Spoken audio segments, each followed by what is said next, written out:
এল্ডার versus older, অর্থাৎ এল্ডার এবং ওল্ডারের পার্থক্যটা কি এবং এরা ঠিক কখন কোথায় কোন পজিশনে এরা বসে সেই নিয়ে আজকে আলোচনা।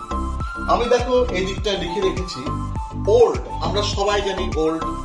ওল্ড হচ্ছে পজিটিভ ডিগ্রি, ওল্ডেরই কম্পারেটিভ ডিগ্রি হচ্ছে ওল্ডার বা এল্ডার। আবার ওল্ডেরই সুপারলেটিভ ডিগ্রি ওল্ডেস্ট বা এল্ডেস্ট। এটা আমাদের সকলেরই জানা। এল্ডার সবসময় বসবে ব্লাড রিলেশনের ক্ষেত্রে এবং এল্ডারের পর টু বসবে।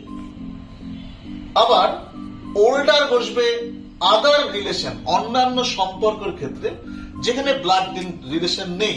এবং ওল্ডারের পরে মনে রাখতে হবে সব সময় দেন বসবে, টু বসবে না, দেন।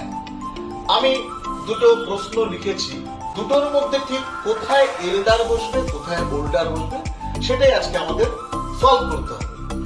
Ram is dash dash his brother.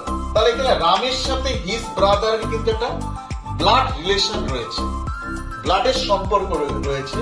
তো আমি বলে দিয়েছি ব্লাড রিলেশন থাকলে এল্ডার বসে, অর্থাৎ রাম ইজ, এই যে আমি লিখলাম এল্ডার, আর এল্ডারের পরে সবসময় বসে টু, অর্থাৎ কি দাঁড়ালো? Ram is এল্ডার to his brother. এবার দ্বিতীয় প্রশ্নে চলে আসি।